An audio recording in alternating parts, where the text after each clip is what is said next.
Hello friends, હું છું રૂપલ અને શ્રી ઝવેરચંદ મેઘાણી કૃત સૌરાષ્ટ્રની રસધાર અને વાર્તા છે કાળુજી મેર.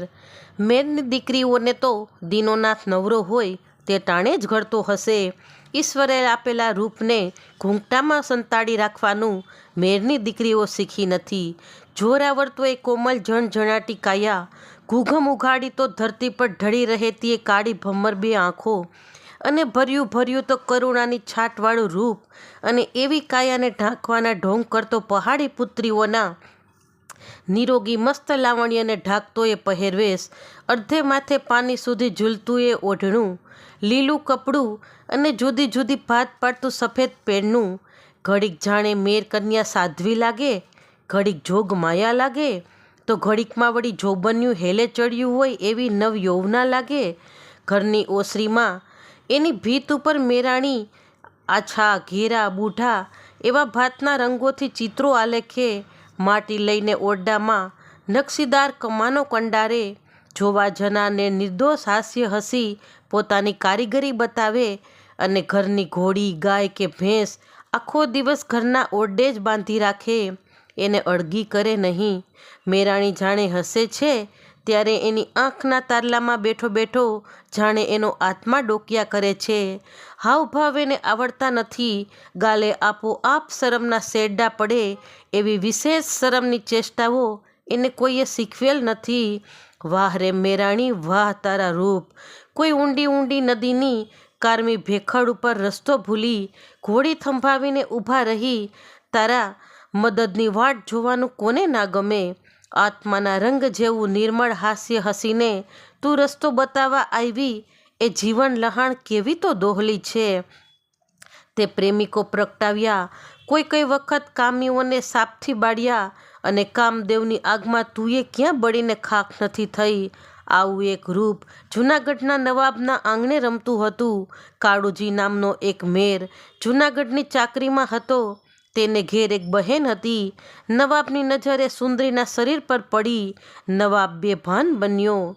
એણે કાળુજીને તેડાવ્યો, દલીલ કરી, દેખો ભાઈ, રાણી જાયા હી સોઈ और बीबी जाया ही सोई, समझ गया?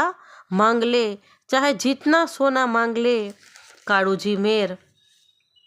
રાણી જાયા ભી સોઈ ઓર બીબી જાયા ભી સોઈ, હું વિચારી જોઈશ એમ કહીને કાળુજી ઉઠ્યો. થોડી વારે નવાબને ખબર થઈ કે કાળુજી તો ઉચાળા ભરીને જાય છે. કામાંત નવાબ કડ્ડો થયો. હે એમ કેમ જવા દઈશું? જોરાવરી કરીને એની બોનને ઉઠાવી લાવો, જૂનાગઢના તમામ દરવાજા બંધ કરાવો. કાળુજીએ ઉચાળા પડતા મૂક્યા, બાળ બચ્ચાને રામ રામ કર્યા.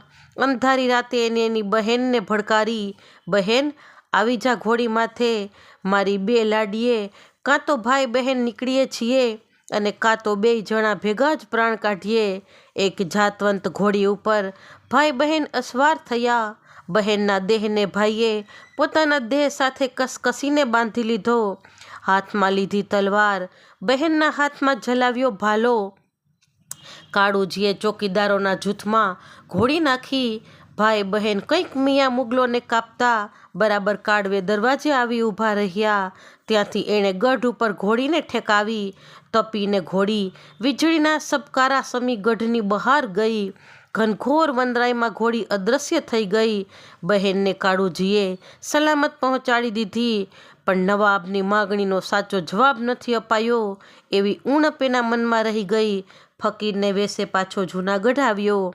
નવાબના દરવાજામાં સાંઈ મોલાને કોઈ રોકે નહીં.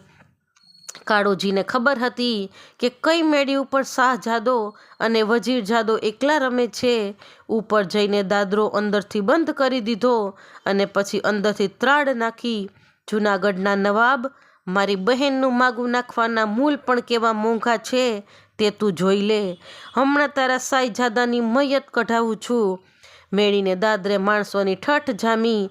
ઊભો ઊભો નવાબ કરગરવા લાગ્યો. કાળુજી, તું માંગે તેટલા જવાહર આપું. નવાબ ઊભો ઊભો આજીજી કરે છે અને કાળુજી જોરાવર જવાબ કાઢે છે. કાળુજીએ જવાબ વાળ્યો કે જવાહર જોતા હોત તો મારી બેનને તારા જનાજામાં વેચાતી ન આપી દેત, પણ અમે જેઠવા વંશનું પડખું સેવ્યું છે. મેરને જવાહર કરતાં આબરૂ વધુ વહાલી છે. હવે આપણું ખાતું સરભર થઈ ગયું છે. હેમખેમ જવા દે એટલું માગું છું. નવાબે કબૂલ કર્યું કે સીમાડા સુધી કાળુજીને હેમખેમ મૂકી આવો. પણ નવાબના પેટમાં પાપ હતું. કાળુને માટે તેને ઘોડી મંગાવી. કાળુજી ઘોડીના પગ ઊંચા કરીને જુએ ત્યાં તો ડાબલામાં નાગફણીઓ જડેલી હતી. ઘોડી બદલાવી. 200 મકરાણીઓ સીમાડા સુધી મૂકી ગયા. પછી કાળુજી છૂટ્યો થઈને ભાગ્યો, કારણ કે વાહે જૂનાગઢની વાડ ચડી મૂકી હતી. નાસ્તો નાસ્તો કાળુજી ગોંડલનો આશરો લેવા આવ્યો. ગોંડલમાં તે વખતે ભા કુંભાજીનો પહોર ચાલતો હતો. એવા મર્દ કુંભાજીએ પણ જૂનાગઢના બહારવટિયાને ન સંઘર્યો. ત્યાંથી ભાગીને કાળુજીની ઘોડી મીડાર નદી ટપીને ઓખા મંડળના પોહિત્રા ગામ પહોંચી. ઓખાના વાઘેરોએ આશરો દીધો. પાછળ જૂનાગઢ, ગોંડલ અને નગર ત્રણેય રાજની વહાર ચડી છે. પોહિત્રાની બહાર વાર નાખીને દુશ્મનોએ ગઢ સુધી સુરંગો ખોદાવી. સુરંગનો અગ્નિ જ્યારે નજીક આવ્યો ત્યારે ગઢના કોઠાના મૂકેલા મગના દાણા થરથરવા લાગ્યા. કાળુજી સમજ્યો કે ધરતી હમણાં ફાટશે. એણે પોતાના તમામ કુટુંબીઓને નઠાબારીમાંથી રવાના કર્યા. પણ એનો શૂરવીર પુત્ર વેજો બાપની વસમી વેળાએ વળગો થાય ખરો કે? એણે તો બાપની સાથે રહીને જ મરવાનો પોતાનો વિચાર પ્રગટ કર્યો. એને આમ મરતા અટકાવવા કાળુજીએ કહ્યું, હું તો જગતમાં નામ રાખીને મરું છું, પણ બેટા નાહક તું કાં ગુડા? ભીડ હેઠે કચરાઈને મરવામાં કાંઈ ધીરજ છે? મારું સાચું સર્જન હો તો બાપથી સવાયું નામ કાઢીને મરજે ને. આથી વીર વેજો પણ ચાલ્યો ગયો. કાળુજીએ વિચાર્યું, વાહ ભાઈ, આવી જાન ફરી ક્યારેય જોડાવાની હતી. આજ મરવાની પણ મજા છે. ઘીના કુંડામાં બેસી આગ લગાડી પોતે બરી મૂવો, પણ જીવ તો શત્રુઓના હાથમાં ન આવ્યો. જૂનાગઢમાં જ્યાંથી કાળુજીએ ઘોડી ટપાવી હતી તે જગ્યાએ એક દરવાજો છે. તે આજ પણ કાળુજીના નામ પરથી કાળવો દરવાજો નામે ઓળખાય છે. જબ્બર આપે જામ, મરદ માથે મૂછાળા, કુંભકે ક્રોધી કુંભ, સંગ ઝાલા મતવાલા, માહી નર કુડા સંગ નવાબ, તોય શું કચકચડિયા, હેલું દિયે હિલોડ, આવી પોસી તરે અડિયા, કાળવે મન મીઠો કર્યો, મરવાની આવી મજા. તો ફ્રેન્ડ્સ, આવી જ લોકવાર્તાઓ, ઐતિહાસિક સ્ટોરી અને સત્ય ઘટના માટે મારી યુટ્યુબ ચેનલને please like, share and subscribe. Thanks for watching.